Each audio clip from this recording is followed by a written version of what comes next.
Was a triumph. The audience gave him a standing ovation. And Amanda gave him her golden buzzer. It's Daliso Chaponda. I'm Daliso Chaponda. I'm 37. I'm a Malawian stand-up comedian, and I live in Manchester. So I started doing stand-up comedy in Canada. I was studying computer programming, so I've come a quite sharp left turn. I left Canada. I tried it in South Africa. I wasn't very good, and then I moved to Manchester.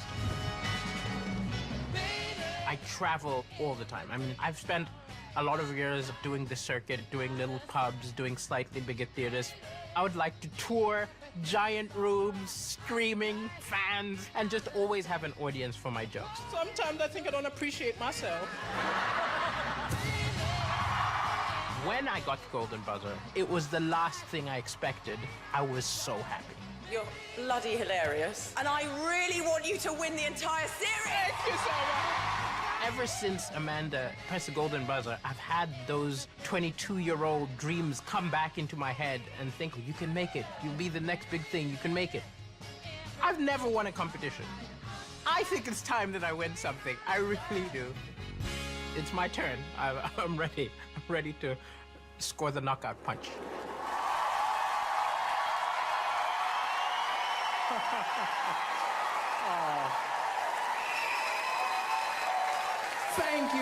Thank you for that welcome, and thank you, Amanda, for pushing that buzzer.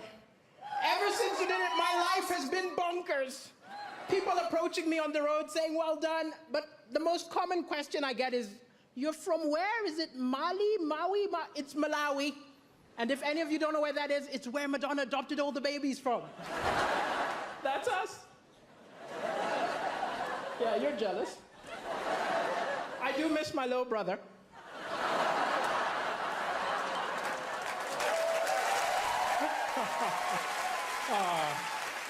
And Angelina took my sister, so. And I've been in the UK a while. I was tricked into moving here. I was tricked because I was watching television and I saw an angry guy came on television and he said, oh, these immigrants take all the good jobs, all the good women. I was like, wow, that's what I'm looking for.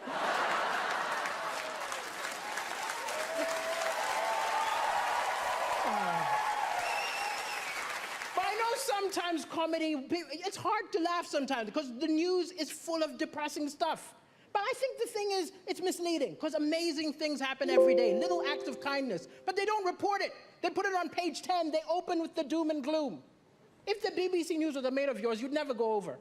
Look, I'm not going to that depressing barbecue. I'm gonna hang out with Cartoon Network. But it's an amazing time to be alive. People say stuff like, I miss the good old days. The good old days were terrible. We've got amazing stuff. We've got Wi-Fi. Yeah. We've got rights. Women can vote. Yeah. I'm black. 200 years ago, this would have been an auction.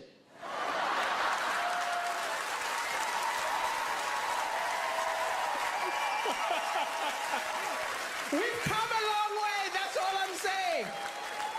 But even with the doom and gloom, the Malawian press is a lot worse than your press here. I'll tell you. Like, I did the first ever comedy show in Malawi, which isn't an accomplishment. I'm the only stand-up comedian, right? And I called the local press and said, send a reporter. The editor said, why don't you write the review yourself? Huh?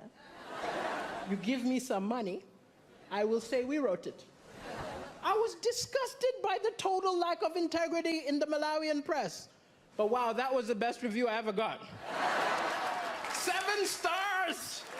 He's a genius! The African Michael McIntyre! But it's crazy I'm on television right now because my ex always felt I wasn't ambitious enough. She always used to be like, you're a comedian, come on, be more ambitious. I said, hey, I'm happy. She said, you're not happy. I said, I think I'm happy. She said, no, be more ambitious. I did not sign up for somebody who's going nowhere. I snapped. I told her, look, you knew I wasn't ambitious the day we met. Of all the women in the bar, I approached you.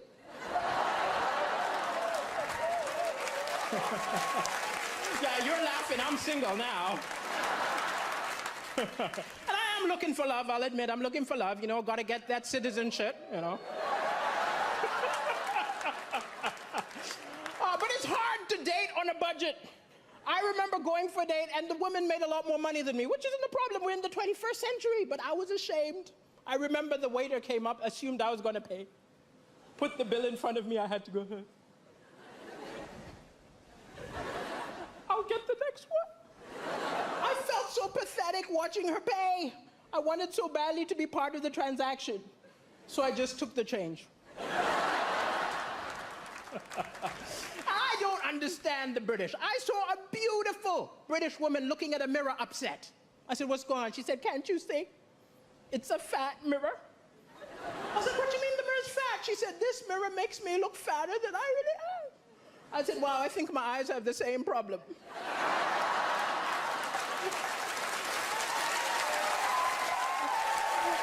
I was not mocking her. Don't be angry with me. It was a cultural misunderstanding. I'm from Africa. It's different. When we see someone overweight, we don't think go on a diet. We're more like, where did you get the food? I think we gotta follow her home. Thank you, ladies and gentlemen. It's been a pleasure. Thank you.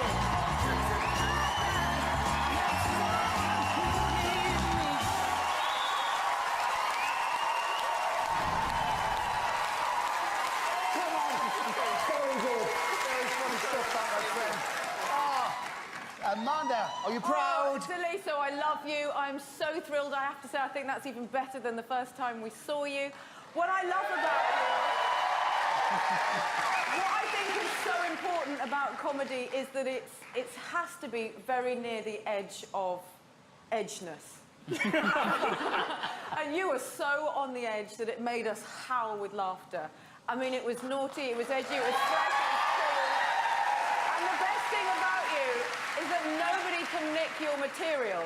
Yeah. Michael McIntyre can't take your stuff. Nobody can take your stuff. You are unique, and you really smashed it. I'm proud of you. Well done. Thank you. Thank you. Thank you. Can you, do you mind reminding me how old you are again?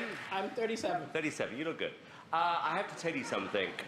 You are one of the funniest people we've ever had on this show.